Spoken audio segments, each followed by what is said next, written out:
Hello అండి అందరికీ. ఎండాకాలం వచ్చేసింది గదా! ఈ సంవత్సరం అంతా నిల్వ ఉండే మామిడికాయకు ఎలా పెట్టాలో తయారు చేసే విధానం చూద్దాం ఇప్పుడు. 5 కేజీల మామిడికాయలైతే తీసుకున్నాం పుల్లటివి.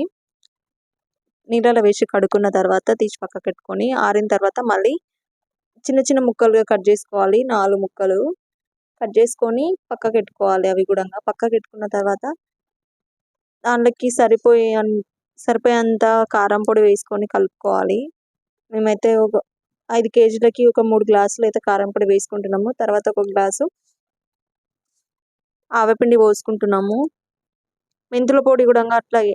మెంతుల పొడి ఒక గ్లాసు, ఆవపిండి 3 గ్లాసులైతే పోసుకుంటున్నాము. తర్వాత సరిపోయేంత ఒక గ్లాసు ఉప్పు వేసుకుంటున్నాము. మళ్ళీ సరిపోకపోతే తర్వాత వేసుకోవచ్చని. ఉప్పు గూడంగా వేసుకొని ముక్కలకు బాగా పట్టించుకోవాలి.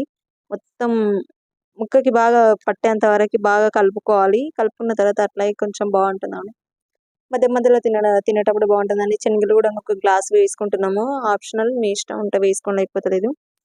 అట్లాగే ఒక 3 ప్యాకెట్లు ఆయిల్ అయితే కాగబెట్టుకోవాలి. బాగా కాగిన తర్వాత అట్లాగే కొంచెం జీలకర్ర, ఆవాలు వేసుకొని వేగిన తర్వాత కొన్ని వెల్లిపాయలు కూడా వేసుకోవాలి. అట్లాగే వెల్లిపాయలు వేసిన తర్వాత కొంచెం కరివేపాకు నచ్చితే వేసుకోండి.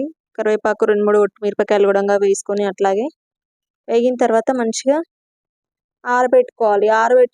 ఆరిన తర్వాత మొత్తం తీసుకొచ్చి ఇందాక మనం కలిపి పెట్టుకున్న దాంట్లో మొత్తం పోసుకోవాలన్నమాట.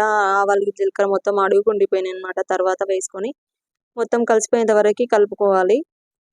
మొత్తం బాగా కలిసిపోయేంత వరకు బాగా కలుపుకొని ఒక జార్లో పెట్టుకోవడమే ఈజీ. మేమైతే బకెట్లో పెట్టుకుంటున్నాము. మొత్తం కలిపిన తర్వాత కలిపేది మిస్ అయింది వీడియో, అంతే అండి.